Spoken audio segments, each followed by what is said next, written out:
Jamaah Tasik ini rupanya di dalam. Tuh ayah mang. Ayah ke mana ya budak ini?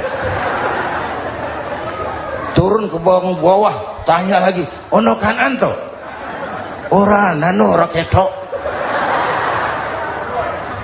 Rombongan Jawa Tengah naik ke atas buritan. Dari buritan kelihatan ternyata Kan'an tidak ikut naik kapal, kumpul di darat bersama orang kafir. Ini potret kita sekarang. Kumpul sama orang kafir, hanyut anak-anak kita, ditelan budayanya orang kafir, ditelan tradisinya orang kafir, ditelan pergaulannya orang kafir. Nuh karena sayang anak dari atas manggil. Dalam Quran dijelaskan itu. Karena Nabi Nuh di atas, Kan'an di bawah teriak, ya bunayyar kam ma'ana. Begitu dalam Quran ayatnya. Coba ini pakai gaya memanggil supaya kelihatan ke gambar, kira-kira Nuh manggilnya begitu. Ini namanya gaya dakwah, Pak. Kalau ceritanya datar nggak menarik. Maka Nuh memanggil Kan'an, ya bunayyar kam ma'ana. Kata yang dengar, heeh. Ini gaya orang manggil, ya bunayyar kam ma'ana. Kan'an kesini nak, naik kapal sama papi. Kata Kan'an di bawah itu, enggak mau papi, John di sini saja. Kata Nuh, jangan nak, Allah sedang murka, akan turun banjir. Kalau datang banjir papi, sa'awi ila jabalin ya'simuni minal ma', saya akan naik ke gunung tinggi yang bisa menyelamatkan saya dari banjir. Kan'an naik ke gunung, gunung dihantam banjir, Kan'an mati sampai sekarang. Yang kelima, Nabi Musa, kisah Muharramnya ini lahir dalam kondisi yang sulit karena Fir'aun mimpi akan lahir seorang anak dari keturunan Bani Israel yang akan menghancurkan kerajaannya. Kata Fir'aun, sudah lahir belum anaknya? Belum. Kalau gitu mulai malam ini laki-laki dilarang bergaul sama istrinya. Semua perempuan hamil di bawah pengawasan negara. Mulai hari ini kalau lahir anak laki-laki terutama Bani Israel, penggal. Satpol PP disiapkan. Udah ada kayaknya. Ada. Patroli. Bayangkan, Fir'aun itu bikin undang-undang seenaknya sendiri. Apalagi merasa kekuasaannya dalam ancaman. Penguasa manapun kalau merasa dalam ancaman, panik. Padahal kekuasaan itu kayak harimau. Makin lama ditaiki, makin sulit turun. Kenapa? Karena macannya makin lapar. Naik terus capek, turun dimakan harimau. Serba sulit. Saudara-saudara, kalau kita mau belajar dari Pak Harto, saya melihat kekurangan Pak Harto cuma satu, terlambat berhenti.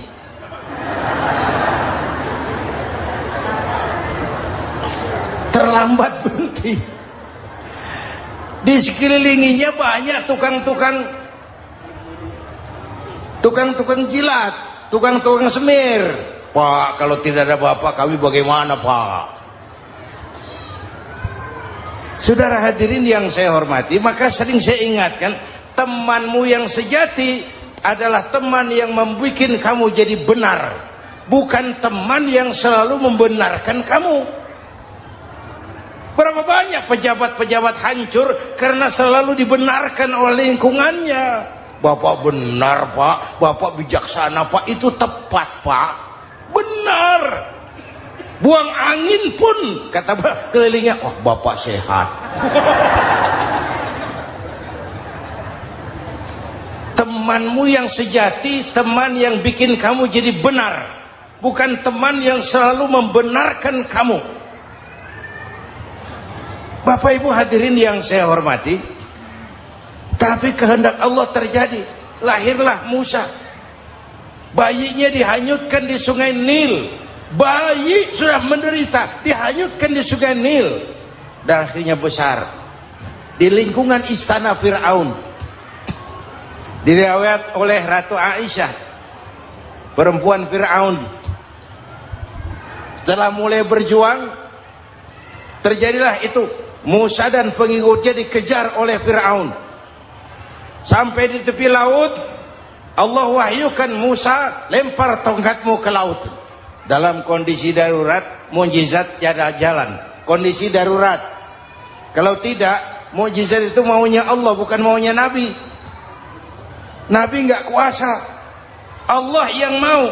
Tapi hidup Nabi bukan mukjizat, manusiawi.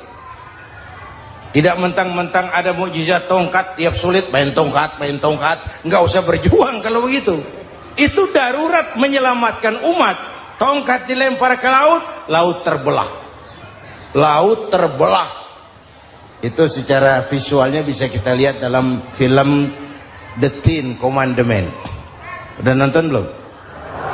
Urusan nonton kalah sama Ustadz bagaimana sih?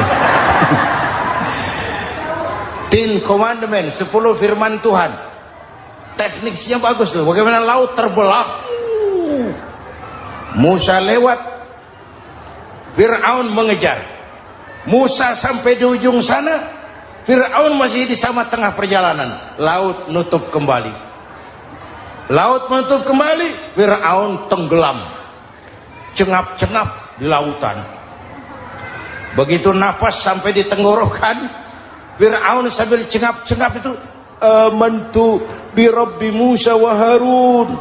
Duh, kalau begini mah saya juga percaya sama Tuhannya Musa. Malaikat maut jengkel, goblok loh. Terlambat sekarang. Tenggelamin terus. Modar. Musa selamat. Fir'aun mati. Jenazahnya, jasadnya terdampar di pinggir laut. Beberapa waktu kemudian ditemukan orang, dimumi, dibalsem, diawetkan. Itu sesuai janji Quran.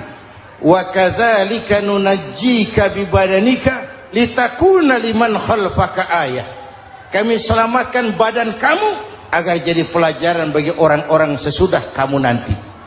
Janji Quran tepat. Janji itu 14 abad yang lalu. Jasad Fir'aun ditemukan, dimumi, diawetkan, dibalsem di bawah nama Parao Ramses II. Sekarang tersimpan di Museum Negara di Mesir. Kapan-kapan nanti ibu main ke Mesir, mampir. Naik ojek paling berapa itu? Orangnya tinggi, hidungnya mancung, pokoknya pantaslah jadi Fir'aun. Selamatnya Musa di kejaran Fir'aun di ujung sana itu terjadi pada hari ke-10 bulan Muharram, yang oleh orang Nasrani diperingati dengan hari raya Paskah. Mereka melaksanakan puasa, mensyukuri nikmat keselamatan dari kejaran Fir'aun. Makanya kalau kita ikut puasa di bulan Muharram, bukan mengikuti syariatnya Nasrani, salah. Karena Nabi mengajarkan, itu sumbernya. Bukan ikutan sama ibadahnya Israel. Tapi memang agama ini kan merupakan mata rantai. Datang Rasul baru melengkapi Rasul sebelumnya, datang Rasul baru melengkapi Rasul sebelumnya. Mata rantai yang berkaitan. Setelah Muhammad selesai, selesailah tugas Nabi dan Rasul. Selesailah misi Nabi dan Rasul. Tidak ada Nabi lagi sesudah Nabi Muhammad. Itu harga mati, titik. Gak ada kompromi. Siapapun sekarang ini nggak datang ngaku jadi Nabi, wajib tidak percaya. Wajib tidak percaya. Tapi kaitannya memang, kita bilang Nasrani, orang bahasa Arab, bahasa Ibraninya Nazaret, Nasiroh, Nazaret. Itu beda dialek. Kita Daud, dia David.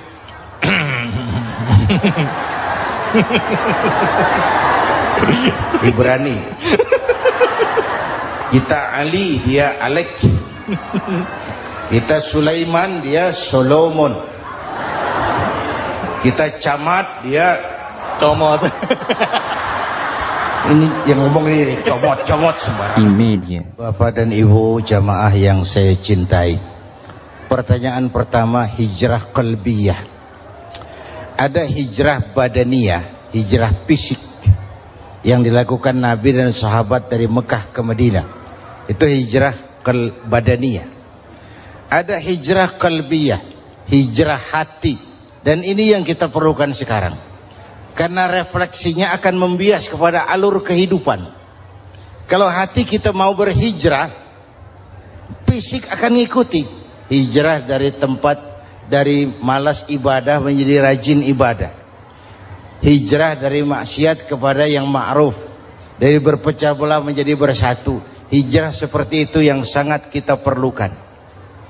Apalagi masyarakat ini paternalistik. Kita harus hijrah mental sekarang ini. Maka yang disampaikan tadi benar. Seorang ketua MK siap mengundurkan diri kalau terbukti anak buahnya terlibat suap. Itu walaupun siap, tapi sudah angin segar buat rakyat. Bahwa masih ada banyak insya Allah pejabat kita yang punya harga diri. Walaupun ada juga pejabat kita yang muka tembok, kulit badak, kuping kebo. Muka tembok, kulit badak, kuping kebo. Biasanya kalau kereta api tabrakan di negara-negara maju, Menteri Perhubungannya mundur. Di kita petugas palang pintu dipecat. Jauh sekali Menteri sama petugas palang pintu. Yang benar-benar diadili yang krocok-krocok, kopral-kopral itu.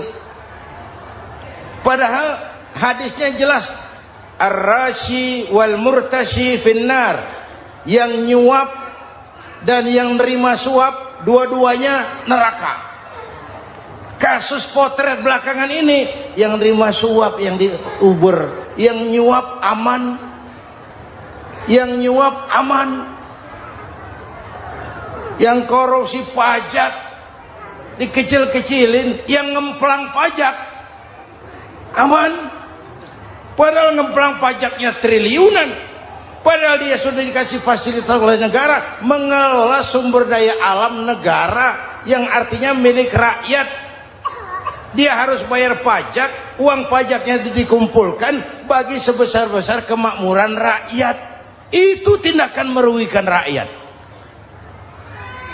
Karena itu betul, saya setuju, hijrah qalbi yang perlu kita lakukan sekarang. Hijrah hati.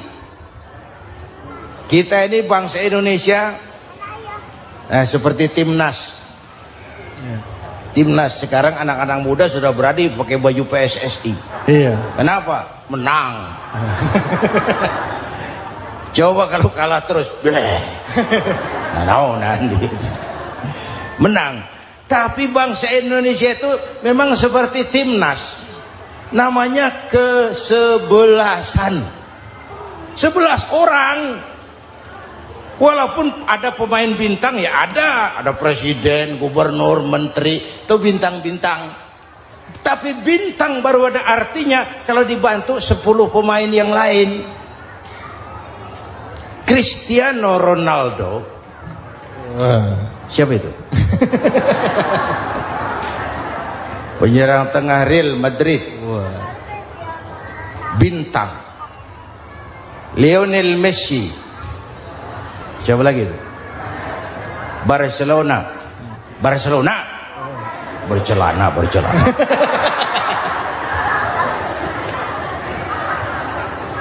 Michael Rooney, bintang Manchester United. Ronaldo baru bintang, Messi baru bintang kalau ada 10 pemain yang lain. Bagaimanapun hebatnya Cristiano Ronaldo, kalau sendirian lawan satu kesebelasan, babak belur. Itulah kita, bangsa Indonesia. Kita satu kesebelasan, harus saling memperkuat. Ada bangsa kita ini yang jadi jaksa, ada yang jadi hakim, ada yang jadi polisi. Itu posisi penyerang tengah, kiri luar, kanan dalam, back, striker, kiper, posisi. Tapi sadar kita satu kesebelasan, Bung. Jangan bikin gol ke gawang sendiri. Kalau punya bola bagus, operan dong sama temannya. Yang bisa menciptakan gol, operan. Ada yang jadi pengusaha besar, bagus boleh. Punya untung besar, operan. Kasih masjid, kasih pesantren, operan. Ini kesebelasan kita kalau punya bola pelitnya setengah mati, Pak. Nggak mau ngoper. Bawa sendiri, mending bikin gol. Enggak. Kita ini satu kesebelasan. Satu sama lain harus saling memperkuat. Bahwa ada penyerang tengah, itu sih posisi. Tapi kalau memang peluang memungkinkan, ayo dong operan. Saya iri sama kesebelasan Nasrani di Indonesia. Mereka kalau punya bola, operannya cakep. Gereja cepat selesai, rumah sakit Kristen cepat selesai. Kenapa? Operannya bagus. Kita ini kalau punya bola bawa sendiri, nggak mau ngoper. Maka masjid nggak selesai-selesai. Madrasah banyak yang bocor. Rumah sakit Islam kalah bersaing. Kenapa? Operannya berat. Ayo menyadari kita ini timnas, satu kesebelasan. Jangan menjegal kawan seiring, kawan sendiri dijegal. Sudah musuh terlalu kuat, gawang sendiri dijebol. Akhirnya terbalik kita ini. Ujian terberat telah diberikan Allah kepada para anbiya, kemudian para aulia, kemudian para ulama. Summal amsal fal amsal, ke bawah dan ke bawah. Diuji setiap orang menurut kekuatannya berpegang kepada agama. Kalau karena anak Melayu bilang, kalau takut dengan ombak, jangan berumah di tepi pantai.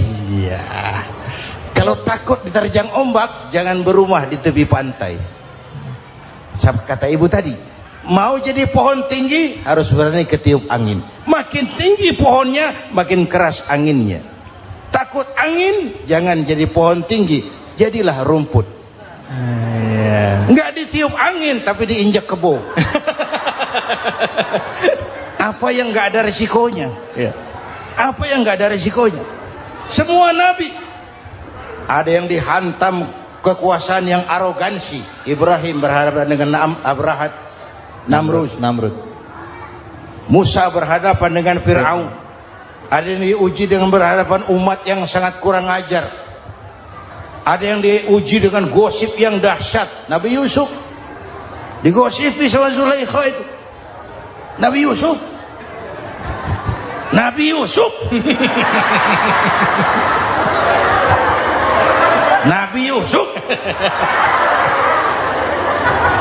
Yang namanya gosip itu kan menyebarkan keburukan orang.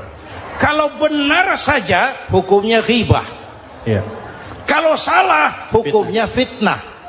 Fitnah lebih bahaya dari pembunuhan. Benarnya ghibah, salahnya fitnah. Saudara hadirin yang saya hormati, jadi resiko itu biasa.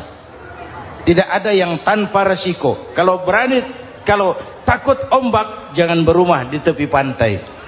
Tinggal bagaimana kita menyikapinya. Kalau kita dewasa, ini bagian ibadah saya kurang. Mungkin karena dia omongin orang, tambah pahala saya. Mungkin karena dia omongin orang, tambah pahala saya. Maka saya ngadapi gosip sepatah pun saya nggak ngomong. Saya cicing. Saya percaya masyarakat tuh punya filter. Amin. Saya percaya Tuhan tuh nggak tidur. Alhamdulillahirrabbilalamin. Demikianlah tausiah penuh ilmu, hikmah dan manfaat yang sudah kita dengarkan bersama dari guru kita. Semoga tausiah yang beliau sampaikan kepada kita semua menjadi ilmu yang bermanfaat dalam kehidupan kita sehari-hari. Sahabat beriman yang dimuliakan Allah, terima kasih banyak sudah menyimak kajian ini sampai selesai. Doa dan harapan saya, semoga sahabat semua selalu diberikan kesehatan, dimudahkan segala urusannya, dan dilancarkan rezekinya. Amin ya rabbal alamin. Demikian yang dapat saya bagikan, kurang lebihnya mohon maaf. Sampai bertemu lagi di kajian berikutnya. Wabillahi taufiq wal hidayah. Wassalamualaikum warahmatullahi wabarakatuh. Setelah kita mendengarkan tausiah yang sangat luar biasa dari guru kita, sekarang mari kita lanjutkan aktivitas kita masing-masing.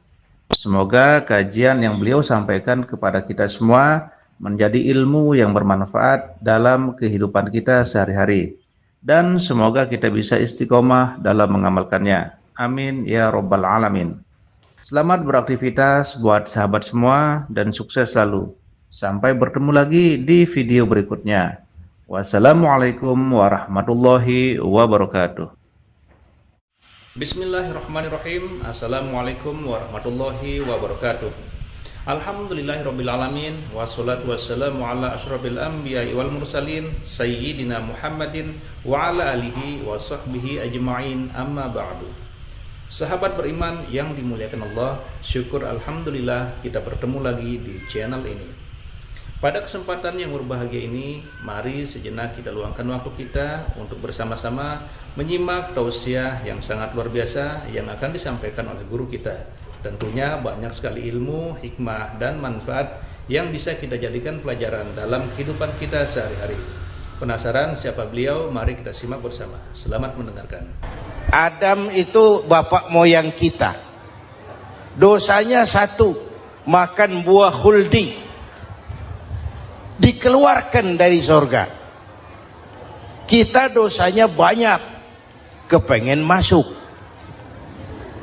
enggak nyambung. Hai Adam, dari tidak ada kamu saya adakan. Saya perintahkan tinggal di surga. Merasa sepi sendirian, saya ciptakan Siti Hawa supaya kamu tenang. Kamu boleh nikmati semuanya. Ini boleh, itu boleh, ini boleh, itu boleh. Makan, makanlah yang kau mau. Minum, minumlah yang kau suka. Pakai, pakailah yang kau senang. Satu yang saya minta, jangan dekati pohon khuldi. Itu kau tidak sanggup, keluar. Diusir dari surga. Sujud Nabi Adam. Kata riwayat 40 tahun sujud. Membaca Rabbana zalamna anfusana wa illam taghfir lana wa tarhamna lanakunanna minal. Itu namanya istighfarnya Nabi Adam. Istighfar itu kan mengucapkan astagfirullah, basmalah, membaca bismillah. Jangan kayak teman saya disuruh banyak-banyak baca istighfar, benar-benar dia baca istighfar, istighfar, istighfar. Bukan itu maksudnya. Nah, maka salah satu amalan yang sangat dianjurkan di bulan Muharram ini memperbanyak istighfar. Tidak ada orangnya yang tidak. Ayo jujur, ini yang kumpul di sini semua, ada nggak yang nggak punya dosa? Yang merasa nggak punya dosa, ayo ke depan. Ada? Tidak ada. Setiap kita, entah kecil entah besar, sengaja terlupa, pasti mempunyai yang namanya khilaf dan salah. Dan Allah Tuhan kita bukan Tuhan pendendam. Allah Tuhan kita Tuhan yang ramah dan rahmah. Manusia, dosamu banyak, tapi ampunanku lebih banyak. Salahmu besar, rahmatku jauh lebih besar. Kau sujud di hadapanku, aku bangga melihatnya.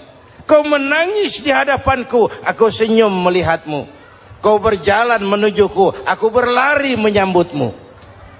Karena itu amalan yang sangat dianjurkan di bulan Muharram ini memperbanyak istighfar. Itu kalau istighfarnya Nabi Adam. Ada istighfarnya Nabi Yunus. Ibu kenal Nabi Yunus?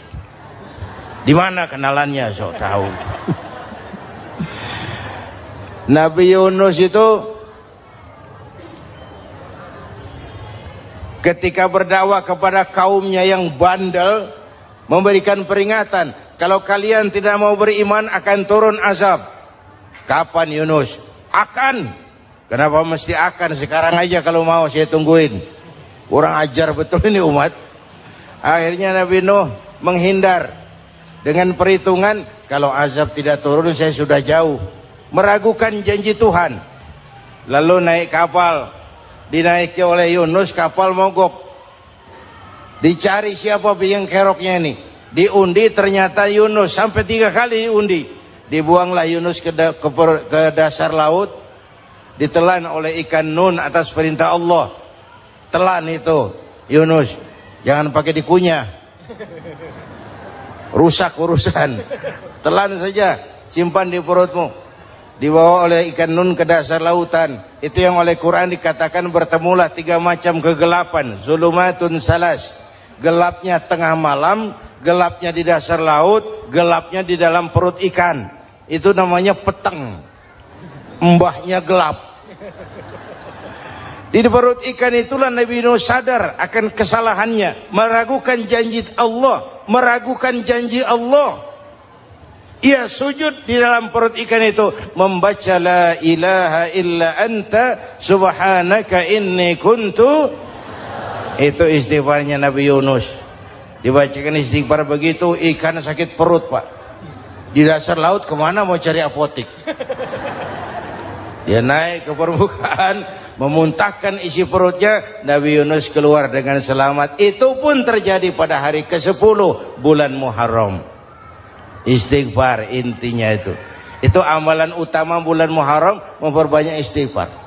Allah selamatkan Nabi Nuh dari bahtera banjir yang luar biasa 10 Muharram. Allah selamatkan Nabi Ibrahim dari pembakaran Raja Namrus 10 Muharram. Setelah Nabi Ibrahim itu menghancurkan berhala-berhala, Abrahat pulang mau ibadah, lihat Tuhannya berantakan, marah besar. Siapa yang menghancurkan Tuhan-Tuhan kita ini? Ada yang lapor, kami lihat Ibrahim. Tangkap. Belum ada bukti, tangkap dulu yang penting, bukti belakangan. Tangkap. Wah, dikerahkanlah aparat, tangkap Nabi Ibrahim. Disidang langsung oleh Abrahat, oleh Namrus maksud saya. Ibrahim, kau yang menghancurkan berhala-berhala kami ini, Tuhan-Tuhan kami. Siapa bilang? Ada yang lapor. Saya dengar enggak semua berhala itu hancur. Ada yang paling besar, angkat tangan, saya lihat ada kampak di tangannya. Barangkali yang besar itu iseng tuh, yang kecil-kecil dikampakin. Tanya aja sama dia, kamu gila? Kenapa? Masa kami disuruh nanya berhala? Nggak bisa jawab. Nggak bisa jawab. Lah kenapa disembah? Lebih gila mana sih? Tahu nggak bisa jawab kenapa disembah? Kurang ajar kamu Ibrahim. Bakar, dibakar. Ketika Ibrahim dilempar ke kobaran api yang menggunung, Allah perintah api, ya naru kuni bardan wa salaman ala Ibrahim. Hai api, dinginlah sampean. Api Madura waktu itu, Pak. Hai api, dinginlah sampean, selamatkan Ibrahim. Api tunduk kepada perintah Allah. Ibrahim masuk ke kobaran api, selembar rambut pun tidak terbakar. Kenapa? Apinya tunduk kepada perintah Allah. Kenapa? Karena Ibrahim orang yang takut kepada Allah. Api tunduk kepada perintah Allah. Kalau kita baca ayat itu, masuk ke api, mateng. Sudah hadirin yang saya muliakan, oleh karena itu selamatnya Ibrahim dari pembakaran Raja Namrud itu pun pada 10 Muharram, Yaumul Asyura, hari ke-10 dari bulan Muharram. Imedia. Bapak Ibu hadirin hadirat yang saya cintai, sebagian kecil tentang Nabi Adam, Nabi Ibrahim dan Nabi Yunus, tapi saya belum menceritakan tentang Nabi Nuh tadi. Mengulang kaji. Nabi Nuh salah seorang rasul yang masuk ulul azmi, 5 besar. Karena memang perjuangannya menggambarkan satu usaha yang ulet dan luar biasa. Beliau diberi umur 950 tahun. Lalu berdakwah selama 900 tahun. Sore, pagi, siang, malam. Dapat pengikut tidak lebih 80 orang. Rata-rata 10 tahun 1. Kalau saya minta berhenti aja jadi nabi, Pak. Ustadz mana masih mau buka pesantren? 10 tahun buka pesantren, yang nyantri cuma 1. Pedagang mana yang masih mau dagang? 10 tahun dagang, yang beli 1. Pimpinan partai mana yang masih mau kampanye? 10 tahun buka partai, yang nyoblos 1. Bangkrut. Umatnya bandel, kurang ajar, durjana, bajingan, tengik. Umatnya Nabi Nuh ini kalau diceramahi telinganya ditutup dengan tangannya.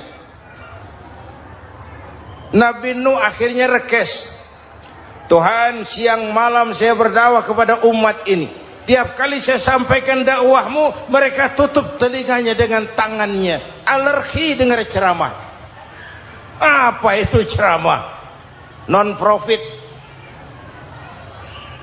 Saudara-saudara, jadi mau kamu gimana, Nuh? Sudah Tuhan, habiskan saja orang kafir. Nanti kalau punya anak, anaknya pun kafir lagi. Lebih baik bapak moyangnya sikat habis. Biasanya kalau bapak kalong, anak kampret. Bapak nyolong, anak nyopet. Fotokopi gimana aslinya? Habiskan saja. Itu mau kamu, Nuh? Iya. Oke, nanti aku turunkan banjir, Nuh. Buat kapal. Dengan apa saya harus buat kapal, Nuh? Ya dengan kayu, kata Tuhan. Kayunya dari mana, Tuhan? Ya dari pohon, Nuh. Pohonnya belum ada, Tuhan. Ya tanam dulu, Nuh. Bikin kapal, kayunya nanam pohon. Apa artinya? Perjuangan perlu kesabaran. Sukses itu ada prosesnya. Nggak bisa simsalabim abracadabra lalu kita mau sukses. Semua ada prosesnya. Walaupun kenyataannya begitu. Sukses banyak bapaknya, gagal itu yatim. Kalau kita sukses banyak yang ngakuin. Yang baru ketemu pakai manggil encing. Ketemu baru. Tapi sukses banyak bapaknya. Gagal yatim, nggak ada yang mau ngakuin kalau kita gagal itu. Udah bikin kapal dengan kayu di tengah kampung, bikin kapal ini. Bayangkan di tengah kampung bikin kapal, orang kafir makin menjadi-jadi. Lihat Nuh, kenapa? Makin sarap. Bikin kapal di tengah kampung, mau belayar kemana? Tuh lihat, kalau orang nggak tahu tujuan, mountain setengah jalan. Proses yang dinilai bukan finalnya. Ya kayak gitu kesimpulannya. Saya enaknya sendiri. Bikin kapal. Kapal mendekati selesai. Ini orang kafir rame-rame datang ke kapal Nuh. Mau apa? Buang najis. Sakit perut berangkat ke kapal Nabi Nuh. Nongkrong. Dapat 2-3 tumpuk pulang. Lantai kapal dengan najis manusia. Inilah perjuangan. Bukan jalan raya lurus bertabur bunga di kanan kirinya.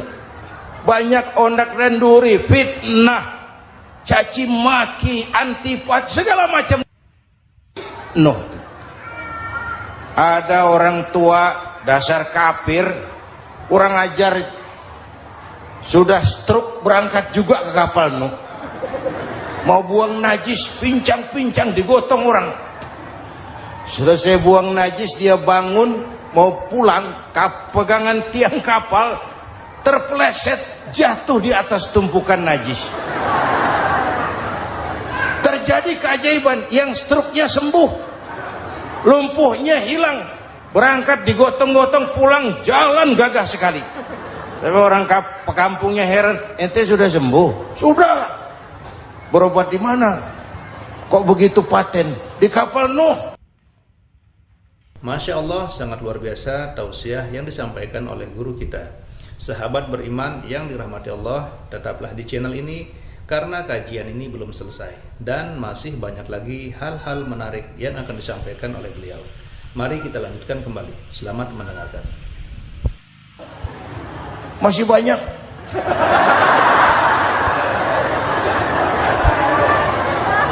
yang berasa perlu obat bawa rantang, ambil bersih lagi geladak kapal itu. Sudah selesai Nuh? Selesai. Oke, kau orang yang beriman bersamamu, binatang serba sepasang, naik Nabi Nuh, naik orang beriman, naik binatang serba sepasang. Ini cikal bakal penyelamatan manusia, Pak. Naiklah orang beriman, sudah naik semua, Nabi Nuh kontrol. Ini contoh buat kita, kontrol. Sudah naik semua teman-teman, sudah. Pemimpin yang baik bukan cuma terima laporan di belakang meja. Laporan itu yang mana juga bagus. Sama juga kampanye yang mana juga merdu. Kalau aja yang dihitung. Pernah ada calon bupati kampanye janji, kalau saya berhasil kita akan banyak bangun jembatan di daerah kita. Rakyat tanya, Pak, nggak ada sungai di kampung kita, Pak. Dia bilang, sungainya kita bangun sekalian. Udah kadung janji, mana pula orang mau bangun sungai ini. Saudara-saudara, kontrol.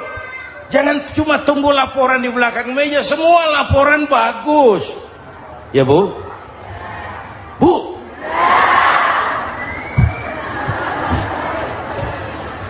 Nabi Nuh kontrol. Sudah naik semua. Sudah Nuh. Pulan bin Pulan naik Nuh. Paimin bin Tukijo naik. Kami lihat naik. Ada orang Jawa juga Kiai? Ada. Sudah kontrol. Kanan anak saya ikut nggak naik kapal? Kami tidak lihat itu Nuh. Kanan. Ini potret. Bapaknya aktif ke masjid, ibunya rajin ke majelis taklim. Anaknya keleleran kemana-mana. Bukan di sini, di Prancis. Udah di sini insya Allah sama.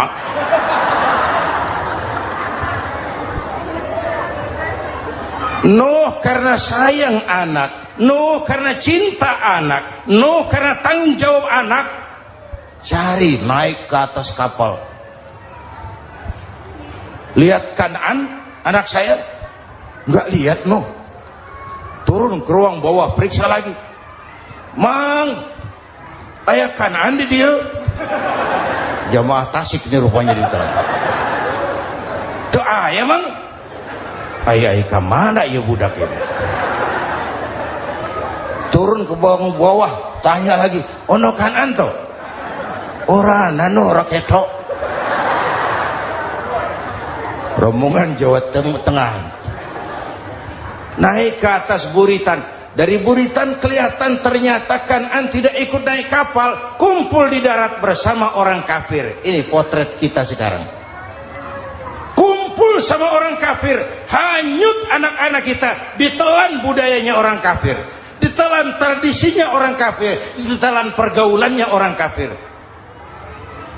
Nuh karena sayang anak dari atas manggil. Dalam Quran dijelaskan itu. Karena Nabi Nuh di atas, Kan'an di bawah, teriak, ya bunayyar kam ma'ana. Begitu dalam Quran ayatnya. Coba ini pakai gaya memanggil supaya kelihatan ke gambar, kira-kira Nuh manggilnya begitu. Ini namanya gaya dakwah, Pak. Kalau ceritanya datar nggak menarik. Maka Nuh memanggil Kan'an, ya bunayyar kam ma'ana. Kata yang dengar, ini gaya orang manggil, ya bunayyar kam ma'ana. Kan'an, kesini nak, naik kapal sama papi. Kata Kan'an di bawah itu, enggak mau papi, John di sini saja. Kata Nuh, jangan nak, Allah sedang murka, akan turun banjir. Kalau datang banjir papi, sa'awi ila jabalin ya'simuni minal ma', saya akan naik ke gunung tinggi yang bisa menyelamatkan saya dari banjir. Kan'an naik ke gunung, gunung dihantam banjir, Kan'an mati. sampai sekarang. Yang kelima, Nabi Musa, kisah Muharramnya ini. Lahir dalam kondisi yang sulit. Karena Fir'aun mimpi akan lahir seorang anak dari keturunan Bani Israel yang akan menghancurkan kerajaannya. Kata Fir'aun, sudah lahir belum anaknya? Belum. Kalau gitu mulai malam ini laki-laki dilarang bergaul sama istrinya. Semua perempuan hamil di bawah pengawasan negara. Mulai hari ini kalau lahir anak laki-laki terutama Bani Israel, penggal. Satpol PP disiapkan. Udah ada kayaknya. Ada. Patroli. Bayangkan, nah Fir'aun itu bikin undang-undang seenaknya sendiri. Apalagi merasa kekuasaannya dalam ancaman. Penguasa manapun kalau merasa dalam ancaman, panik. Padahal kekuasaan itu kayak harimau. Makin lama ditaiki, makin sulit turun. Kenapa? Karena macannya makin lapar.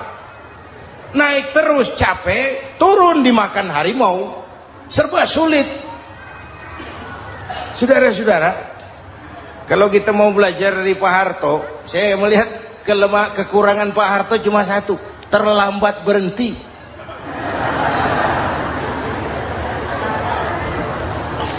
Terlambat berhenti. Di sekelilinginya banyak tukang-tukang jilat, tukang-tukang semir. Pak, kalau tidak ada bapak kami bagaimana, Pak? Saudara hadirin yang saya hormati, maka sering saya ingatkan, temanmu yang sejati adalah teman yang membuat kamu jadi benar, bukan teman yang selalu membenarkan kamu. Berapa banyak pejabat-pejabat hancur karena selalu dibenarkan oleh lingkungannya. Bapak benar, Pak. Bapak bijaksana, Pak. Itu tepat, Pak. Benar. Buang angin pun kata kelilingnya, oh bapak sehat. Temanmu yang sejati, teman yang bikin kamu jadi benar, bukan teman yang selalu membenarkan kamu.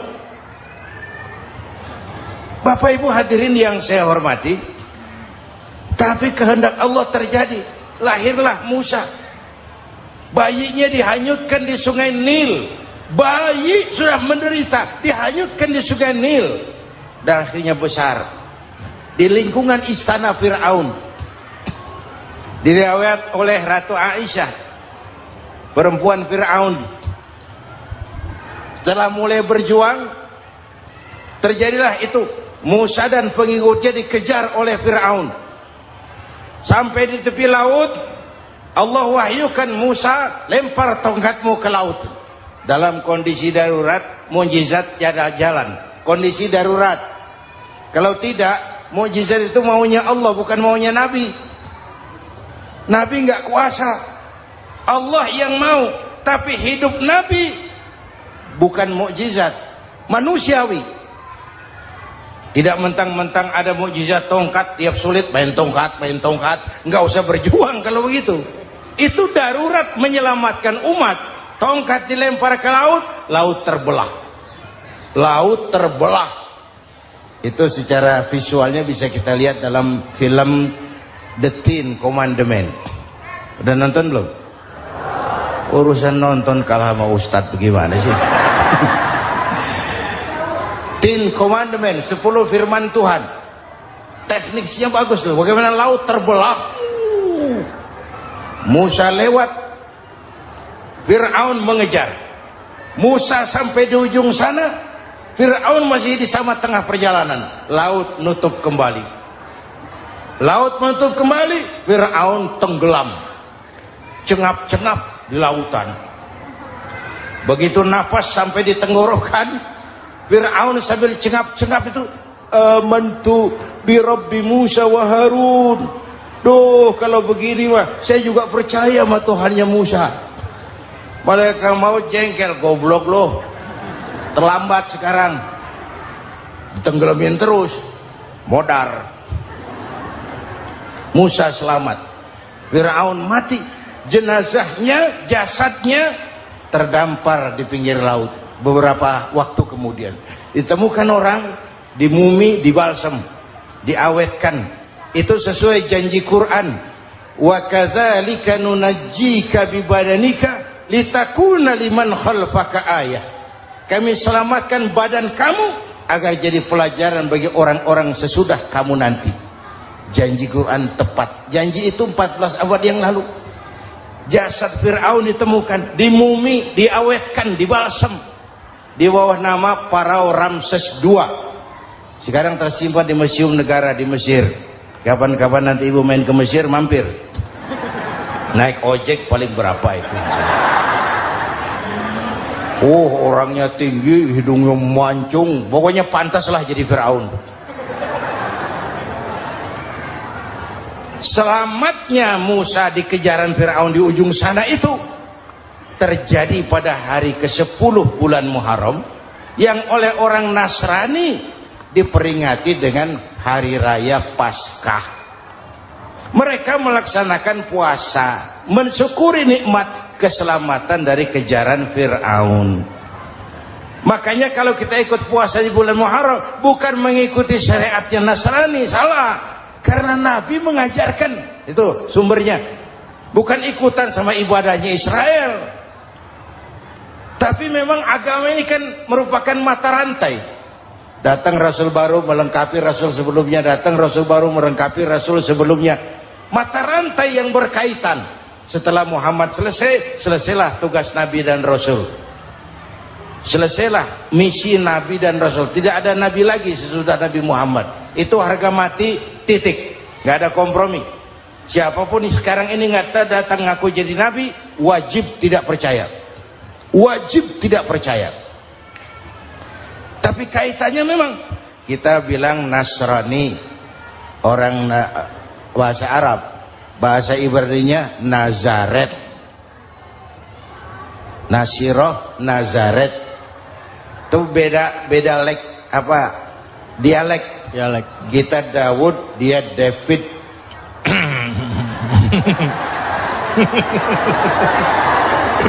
Ibrani. Kita Ali, dia Alek. Kita Sulaiman, dia Solomon. Kita Camat, dia Comot. Ini yang ngomong ini comot sembarang. Media. Bapak dan Ibu jamaah yang saya cintai, pertanyaan pertama, hijrah qalbiyah. Ada hijrah badaniyah, hijrah fisik yang dilakukan Nabi dan sahabat dari Mekah ke Madinah. Itu hijrah badaniyah. Ada hijrah qalbiyah, hijrah hati. Dan ini yang kita perlukan sekarang. Karena refleksinya akan membias kepada alur kehidupan. Kalau hati kita mau berhijrah, fisik akan ngikuti. Hijrah dari tempat, dari malas ibadah menjadi rajin ibadah. Hijrah dari maksiat kepada yang ma'ruf, dari berpecah belah menjadi bersatu. Hijrah seperti itu yang sangat kita perlukan. Apalagi masyarakat ini paternalistik. Kita harus hijrah mental sekarang ini. Maka yang disampaikan tadi benar. Seorang ketua MK siap mengundurkan diri kalau terbukti anak buahnya terlibat suap. Itu walaupun siap, tapi sudah angin segar buat rakyat. Bahwa masih ada banyak insya Allah pejabat kita yang punya harga diri. Walaupun ada juga pejabat kita yang muka tembok, kulit badak, kuping kebo. Muka tembok, kulit badak, kuping kebo. Biasanya kalau kereta api tabrakan di negara-negara maju, Menteri Perhubungannya mundur. Di kita petugas palang pintu dipecat. Jauh sekali menteri sama petugas palang pintu. Yang benar-benar diadili yang krocok-krocok, kopral-kopral itu. Padahal hadisnya jelas, ar-rashi wal murtashi finnar, yang nyuap dan yang nerima suap dua-duanya neraka. Kasus potret belakangan ini, yang terima suap, yang di Uber, yang nyuap aman, yang nyuap aman, yang korupsi pajak dikecil-kecilin, yang ngemplang pajak aman, padahal ngemplang pajaknya triliunan, padahal dia sudah dikasih fasilitas oleh negara mengelola sumber daya alam negara yang artinya milik rakyat. Dia harus bayar pajak, uang pajaknya dikumpulkan bagi sebesar-besar kemakmuran rakyat. Itu tindakan merugikan rakyat. Karena itu betul, saya setuju, hijrah qalbi yang perlu kita lakukan sekarang. Hijrah hati. Kita ini bangsa Indonesia, seperti timnas. Timnas sekarang anak-anak muda sudah berani pakai baju PSSI. Iya. Kenapa? Menang. Coba kalau kalah terus, nanti menang. Tapi bangsa Indonesia itu memang seperti timnas, namanya kesebelasan, 11 orang. Walaupun ada pemain bintang, ya ada presiden, gubernur, menteri, itu bintang-bintang. Tapi bintang baru ada artinya kalau dibantu 10 pemain yang lain. Cristiano Ronaldo, siapa itu?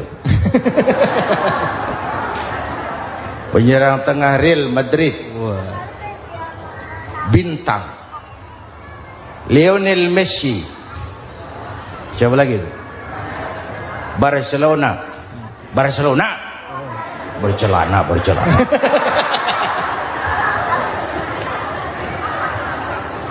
Michael Rooney, bintang Manchester United. Ronaldo baru bintang, Messi baru bintang kalau ada 10 pemain yang lain. Bagaimanapun hebatnya Cristiano Ronaldo, kalau sendirian lawan satu kesebelasan, babak belur.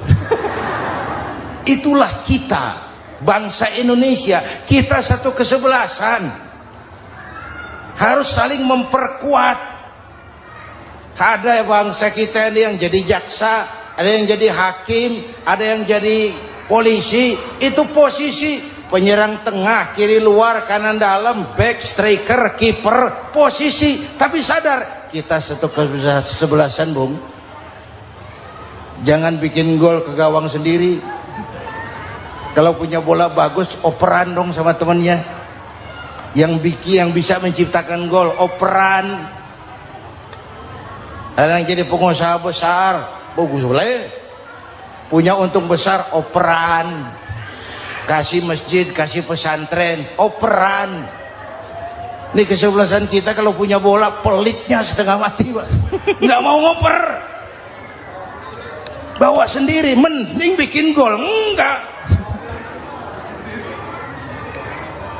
Kita ini satu kesebelasan, satu sama lain harus saling memperkuat.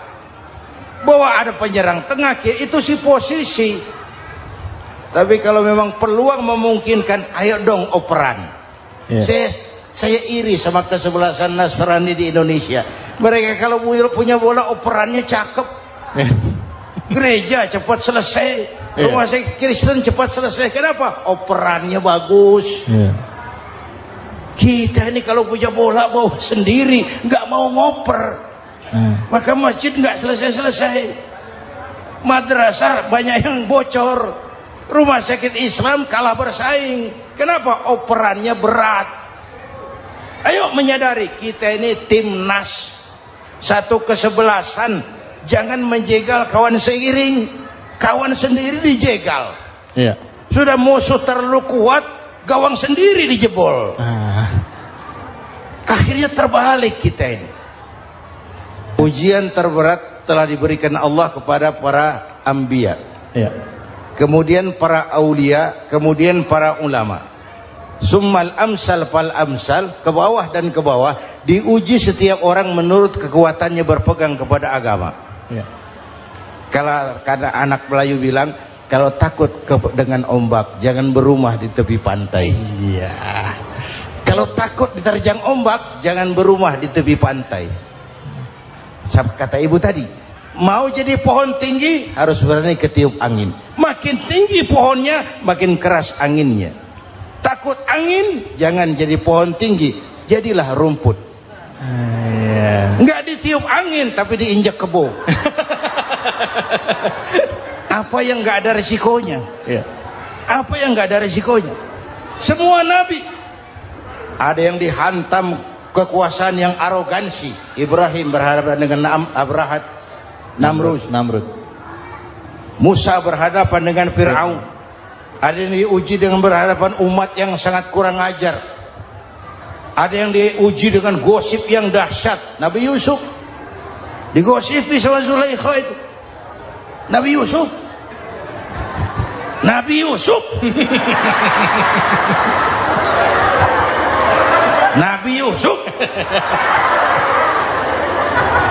Yang namanya gosip itu kan menyebarkan keburukan orang.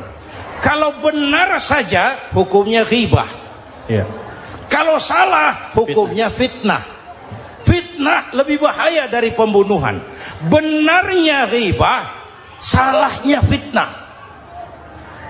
Saudara hadirin yang saya hormati, jadi resiko itu biasa. Tidak ada yang tanpa resiko. Kalau takut ombak, jangan berumah di tepi pantai. Tinggal bagaimana kita menyikapinya. Kalau kita dewasa, ini bagian ibadah saya kurang. Mungkin karena dia omongin orang, tambah pahala saya.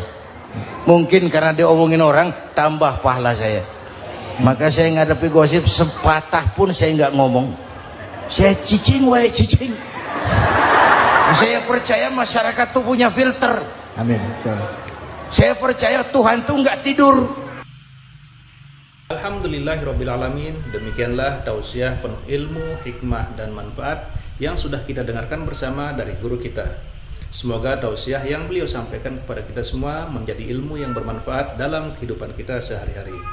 Sahabat beriman yang dimuliakan Allah, terima kasih banyak sudah menyimak kajian ini sampai selesai.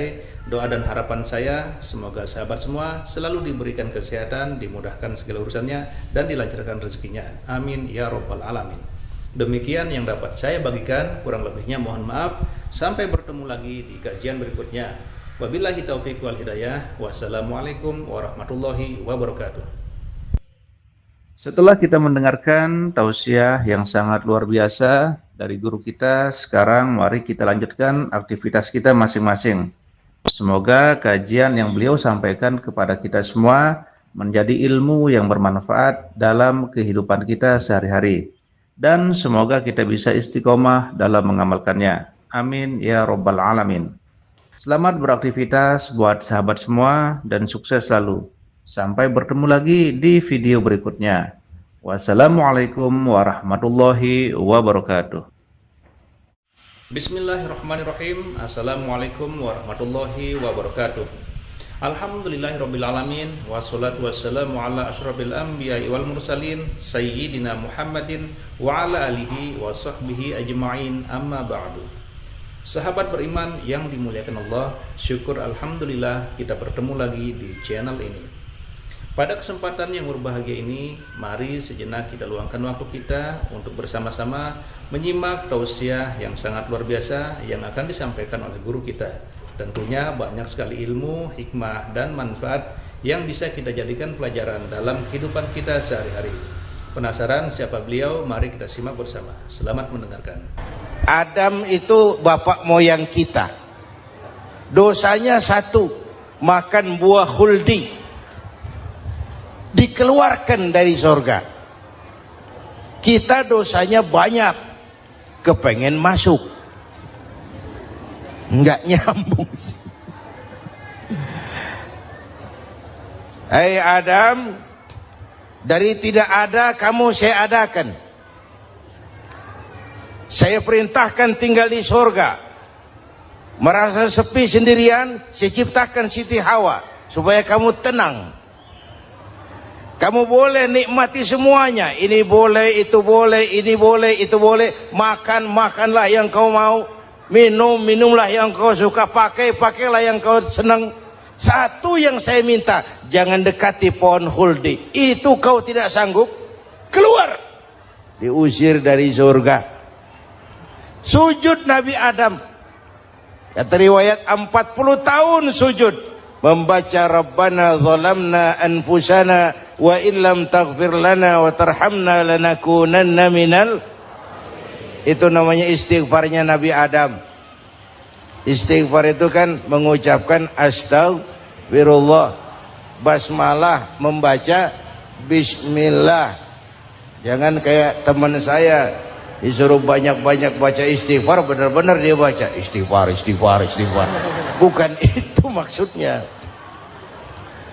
Nah, maka salah satu amalan yang sangat dianjurkan di bulan Muharram ini memperbanyak istighfar.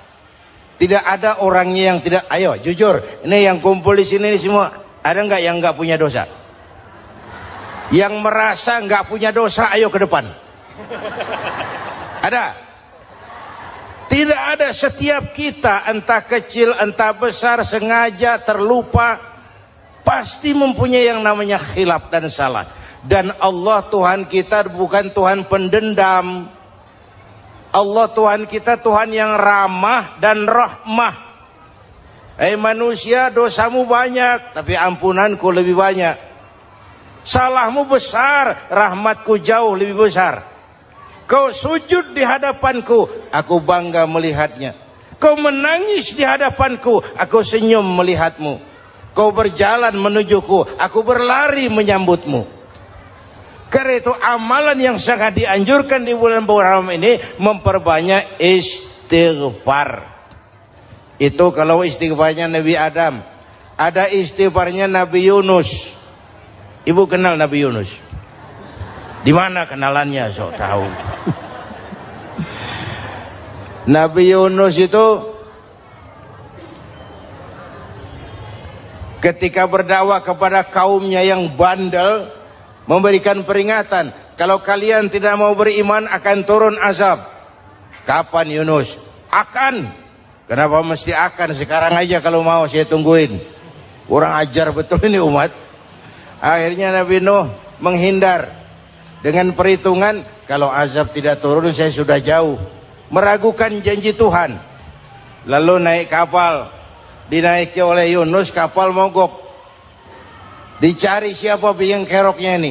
Diundi, ternyata Yunus. Sampai 3 kali diundi. Dibuanglah Yunus ke dasar laut. Ditelan oleh ikan nun atas perintah Allah. Telan itu Yunus. Jangan pakai dikunyah, rusak urusan. Telan saja, simpan di perutmu. Dibawa oleh ikan nun ke dasar lautan. Itu yang oleh Quran dikatakan bertemulah 3 macam kegelapan. Zulumatun salas. Gelapnya tengah malam, gelapnya di dasar laut, gelapnya di dalam perut ikan. Itu namanya peteng. Mbahnya gelap. Di perut ikan itulah Nabi Nuh sadar akan kesalahannya, meragukan janji Allah, meragukan janji Allah. Ia sujud di dalam perut ikan itu, membaca la ilaha illa anta subhanaka inni kuntu. Itu istighfarnya Nabi Yunus. Dibacakan istighfar begitu, ikan sakit perut pak. Di dasar laut kemana mau cari apotik? Dia naik ke permukaan, memuntahkan isi perutnya. Nabi Yunus keluar dengan selamat. Itu pun terjadi pada hari ke-10 bulan Muharram. Istighfar intinya itu. Itu amalan utama bulan Muharram, memperbanyak istighfar. Allah selamatkan Nabi Nuh dari bahtera banjir yang luar biasa 10 Muharram. Allah selamatkan Nabi Ibrahim dari pembakaran Raja Namruz 10 Muharram. Setelah Nabi Ibrahim itu menghancurkan berhala-berhala, Abrahat pulang mau ibadah, lihat Tuhannya berantakan, marah besar. Siapa yang menghancurkan Tuhan-Tuhan kita ini? Ada yang lapor, kami lihat Ibrahim. Tangkap. Belum ada bukti, tangkap dulu yang penting. Bukti belakangan. Tangkap. Wah, dikerahkanlah aparat. Tangkap Nabi Ibrahim. Disidang langsung oleh Abrahat. oleh Namrus, maksud saya. Ibrahim, kau yang menghancurkan berhala-berhala kami ini, Tuhan-Tuhan kami. Siapa bilang? Ada yang lapor. Saya dengar enggak semua berhala itu hancur. Ada yang paling besar, angkat tangan, saya lihat ada kampak di tangannya. Barangkali yang besar itu iseng tuh, yang kecil-kecil dikampakin. Tanya aja sama dia. Kamu gila? Kenapa? Masa kami disuruh nanya berhala? Nggak bisa jawab. Nggak bisa jawab. Lah kenapa disembah? Lebih gila mana sih? Tahu nggak bisa jawab kenapa disembah? Kurang ajar kamu Ibrahim. Dibakar. Ketika Ibrahim dilempar ke kobaran api yang menggunung, Allah perintah api, ya naru kuni bardan wa salaman ala Ibrahim. Hai api, dinginlah sampean. Api Madura waktu itu, Pak. Hai api, dinginlah sampean, selamatkan Ibrahim. Api tunduk kepada perintah Allah. Ibrahim masuk ke kobaran api, selembar rambut pun tidak terbakar. Kenapa? Apinya tunduk kepada perintah Allah. Kenapa? Karena Ibrahim orang yang takut kepada Allah. Api tunduk kepada perintah Allah. Kalau kita baca ayat itu, masuk ke api, mateng. Sudah hadirin yang saya muliakan, oleh karena itu, selamatnya Ibrahim dari pembakaran Raja Namrud itu pun pada 10 Muharram. Yaumul Asyura, hari ke-10 dari bulan Muharram. Imedia. Bapak, Ibu, hadirin hadirat yang saya cintai, sebagian kecil tentang Nabi Adam, Nabi Ibrahim, dan Nabi Yunus, tapi saya belum menceritakan tentang Nabi Nuh tadi. Mengulang kaji. Nabi Nuh salah seorang rasul yang masuk ulul azmi, 5 besar. Karena memang perjuangannya menggambarkan satu usaha yang ulet dan luar biasa. Beliau diberi umur 950 tahun. Lalu berdakwah selama 900 tahun. Sore, pagi, siang, malam. Dapat pengikut tidak lebih 80 orang. Rata-rata 10 tahun satu. Kalau saya minta berhenti aja jadi nabi, Pak. Ustadz mana masih mau buka pesantren? 10 tahun buka pesantren, yang nyantri cuma satu. Pedagang mana yang masih mau dagang? 10 tahun dagang, yang beli satu. Pimpinan partai mana yang masih mau kampanye? 10 tahun buka partai, yang nyoblos satu. Bangkrut. Umatnya bandel, kurang ajar, durjana, bajingan, tengik. Umatnya Nabi Nuh ini kalau diceramahi, telinganya ditutup dengan tangannya. Nabi Nuh akhirnya rekes. Tuhan, siang malam saya berdakwah kepada umat ini. Tiap kali saya sampaikan dakwahmu, mereka tutup telinganya dengan tangannya. Alergi dengar ceramah. Apa itu ceramah? Non profit. Saudara-saudara, jadi mau kamu gimana, Nuh? Sudah Tuhan, habiskan saja orang kafir. Nanti kalau punya anak, anaknya pun kafir lagi. Lebih baik bapak moyangnya sikat habis. Biasanya kalau bapak kalong, anak kampret. Bapak nyolong, anak nyopet. Fotokopi gimana aslinya? Habiskan saja. Itu mau kamu, Nuh? Iya. Oke. Nanti aku turunkan banjir, Nuh. Buat kapal. Dengan apa saya harus buat kapal, Nuh? Ya dengan kayu, kata Tuhan. Kayunya dari mana, Tuhan? Ya dari pohon, Nuh. Pohonnya belum ada, Tuhan. Ya tanam dulu, Nuh. Bikin kapal, kayunya nanam pohon. Apa artinya? Perjuangan perlu kesabaran. Sukses itu ada prosesnya.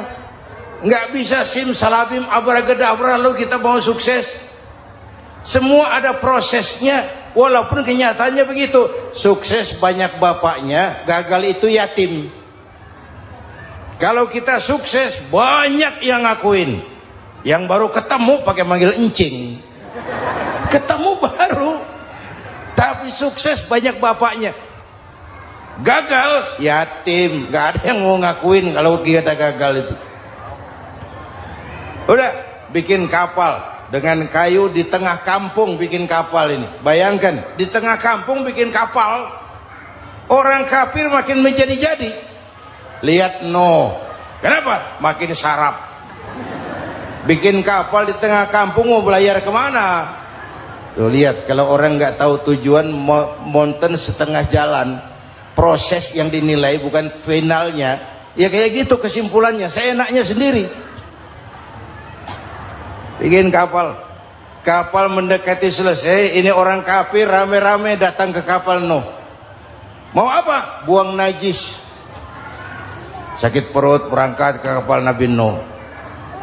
Nongkrong, dapat 2-3 tumpuk, pulang. Penuh lantai kapal dengan najis manusia.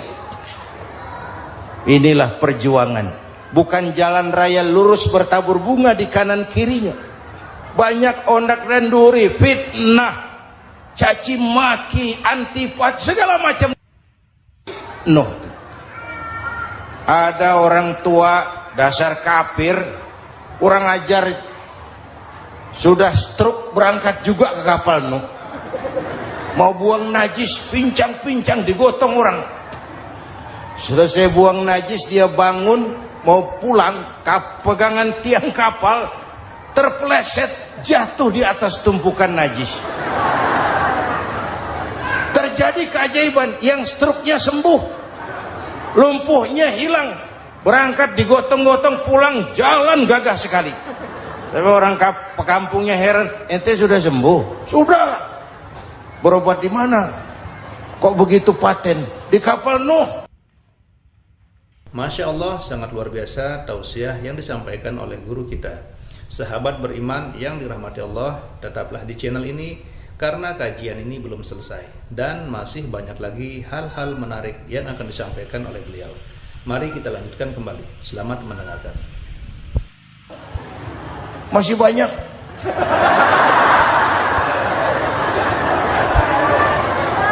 Yang berasa perlu obat bawa rantang.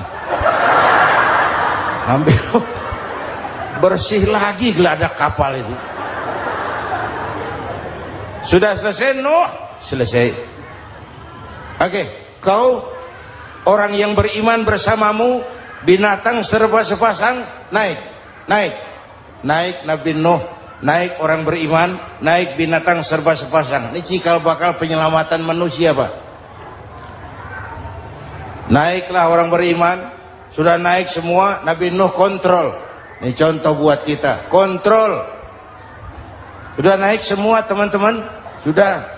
Pemimpin yang baik bukan cuma terima laporan di belakang meja. Laporan itu yang mana juga bagus. Sama juga kampanye, kampanye yang mana juga merdu. Kalau saya, kalau aja yang dihitung. Pernah ada calon bupati kampanye janji, kalau saya berhasil kita akan banyak bangun jembatan di daerah kita. Rakyat tanya, Pak, nggak ada sungai di kampung kita, Pak. Dia bilang, sungainya kita bangun sekalian. Udah kadung janji, mana pula orang mau bangun sungai ini. Saudara-saudara, kontrol. Jangan cuma tunggu laporan di belakang meja, semua laporan bagus. Ya, Bu? Bu?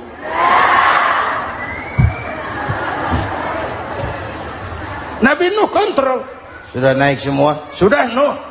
Pulan bin Pulan naik. Naik Nuh. Paimin bin Tukijo. Naik. Kami lihat naik. Ada orang Jawa juga, Kiai? Ada.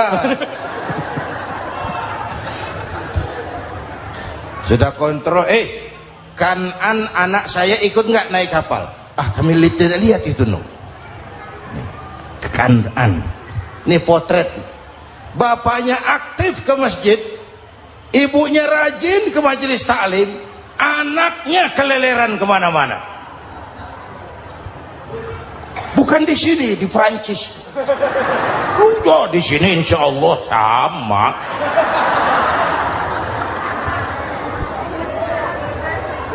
Nuh karena sayang anak, Nuh karena cinta anak, Nuh karena tanggung jawab anak, cari naik ke atas kapal. Lihat Kan'an, anak saya, nggak lihat Nuh. Turun ke ruang bawah, periksa lagi. Mang, ayah Kan'an di dia. Jamaah Tasik ini rupanya di dalam. Tuh ayah mang. Ayah ke mana ya budak ini? Turun ke bawah, tanya lagi. Ono Kan'an toh? Ora nano raketo. Rombongan Jawa Tengah. Naik ke atas buritan. Dari buritan kelihatan ternyata Kan'an tidak ikut naik kapal, kumpul di darat bersama orang kafir. Ini potret kita sekarang. Kumpul sama orang kafir, hanyut anak-anak kita, ditelan budayanya orang kafir, ditelan tradisinya orang kafir, ditelan pergaulannya orang kafir. Nuh karena sayang anak dari atas manggil. Dalam Quran dijelaskan itu. Karena Nabi Nuh di atas, Kan'an di bawah, teriak, ya bunayyar kam ma'ana. Begitu dalam Quran ayatnya. Cuma ini pakai gaya memanggil supaya kelihatan kegambar, kira-kira Nuh manggilnya begitu. Ini namanya gaya dakwah, Pak. Kalau ceritanya datar nggak menarik. Maka Nuh memanggil Kan'an, ya bunayyar kam ma'ana. Kata yang dengar, heeh. Ini gaya orang manggil, ya bunayyar kam ma'ana. Kan'an, kesini nak, naik kapal sama papi. Kata Kan'an di bawah itu, enggak mau papi, John di sini saja. Kata Nuh, jangan nak, Allah sedang murka, akan turun banjir. Kalau datang banjir papi, sa'awi ila jabalin ya'simuni minal ma', saya akan naik ke gunung tinggi yang bisa menyelamatkan saya dari banjir. Kan'an naik ke gunung, gunung dihantam banjir, Kan'an mati sampai sekarang. Yang kelima, Nabi Musa, kisah Muharramnya ini.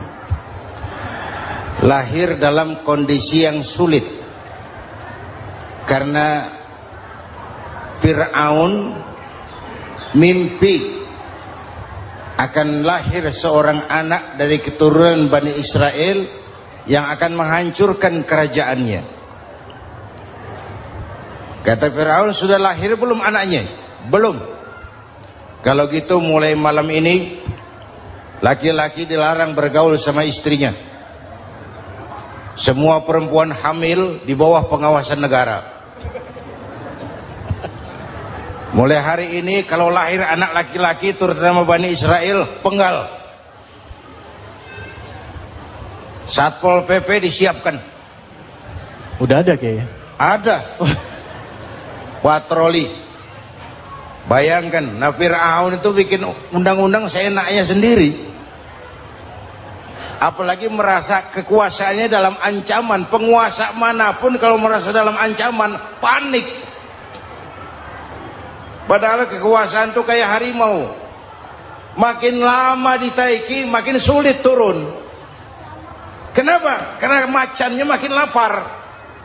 Naik terus capek, turun dimakan harimau. Serba sulit. Saudara-saudara, kalau kita mau belajar dari Pak Harto, saya melihat kekurangan Pak Harto cuma satu, terlambat berhenti.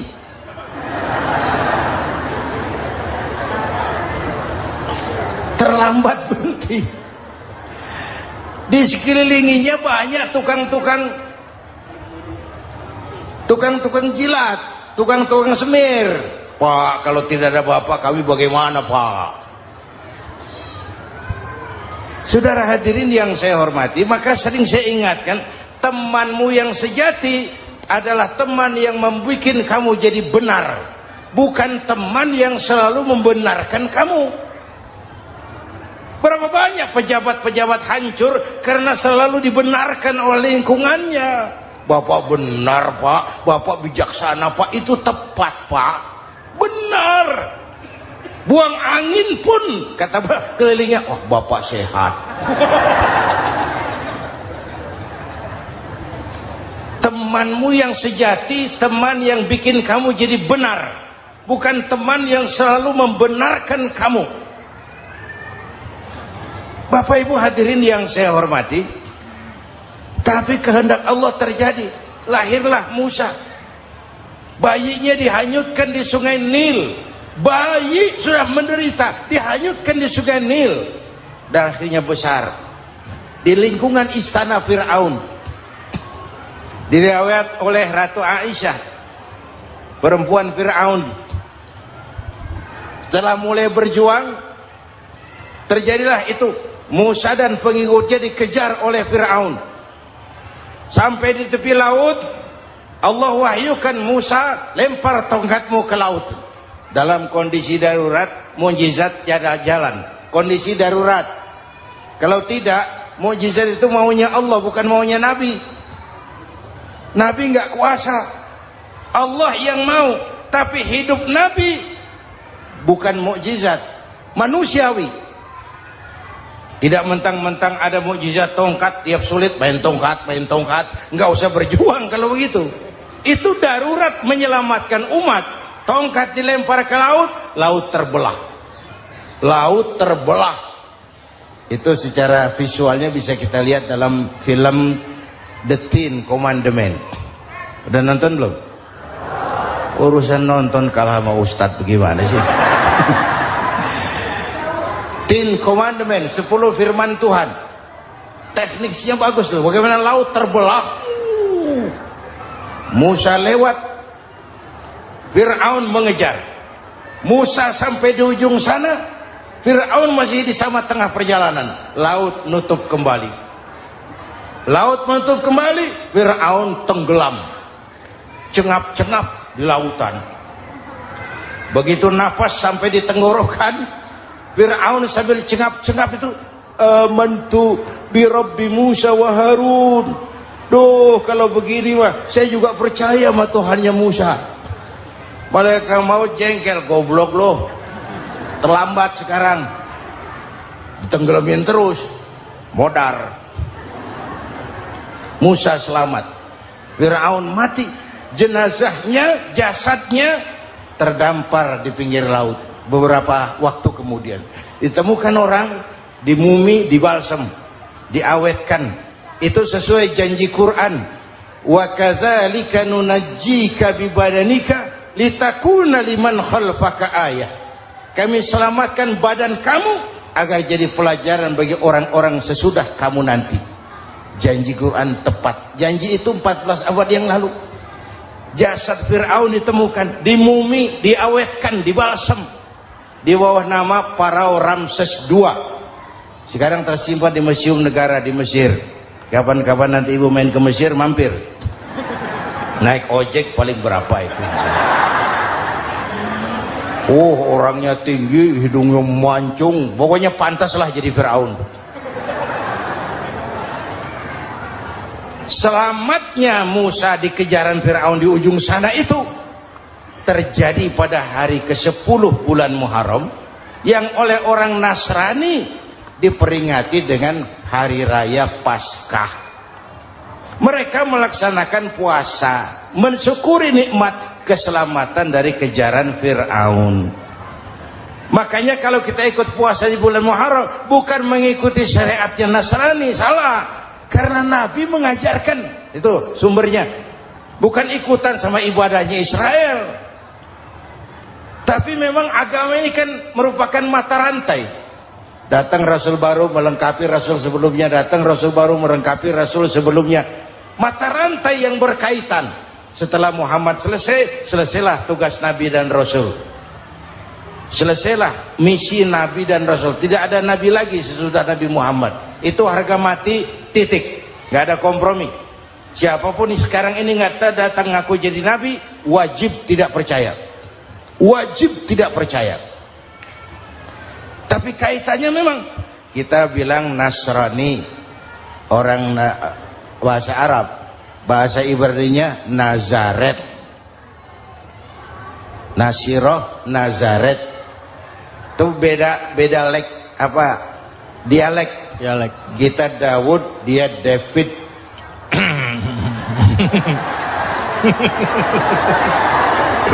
Ibrani. Kita Ali, dia Alek. Kita Sulaiman, dia Solomon. Kita Camat, dia Comot. ini yang ngomong ini comot sembarang. Bapak dan Ibu jamaah yang saya cintai, pertanyaan pertama, hijrah qalbiyah. Ada hijrah badaniyah, hijrah fisik yang dilakukan Nabi dan sahabat dari Mekah ke Madinah. Itu hijrah badaniyah. Ada hijrah qalbiyah, hijrah hati. Dan ini yang kita perlukan sekarang. Karena refleksinya akan membias kepada alur kehidupan. Kalau hati kita mau berhijrah, fisik akan mengikuti. Hijrah dari tempat, dari malas ibadah menjadi rajin ibadah. Hijrah dari maksiat kepada yang ma'ruf, dari berpecah belah menjadi bersatu. Hijrah seperti itu yang sangat kita perlukan. Apalagi masyarakat ini paternalistik. Kita harus hijrah mental sekarang ini. Maka yang disampaikan tadi benar. Seorang ketua MK siap mengundurkan diri kalau terbukti anak buahnya terlibat suap.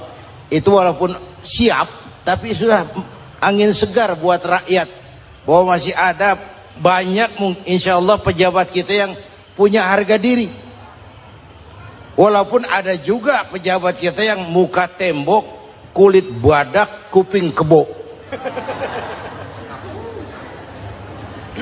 Muka tembok, kulit badak, kuping kebo. Biasanya kalau kereta api tabrakan di negara-negara maju, menteri perhubungannya mundur. Di kita petugas palang pintu dipecat. Jauh sekali menteri sama petugas palang pintu. Yang benar-benar diadili yang krocok-krocok, kopral-kopral itu. Padahal hadisnya jelas, ar-rashi wal murtashi finnar.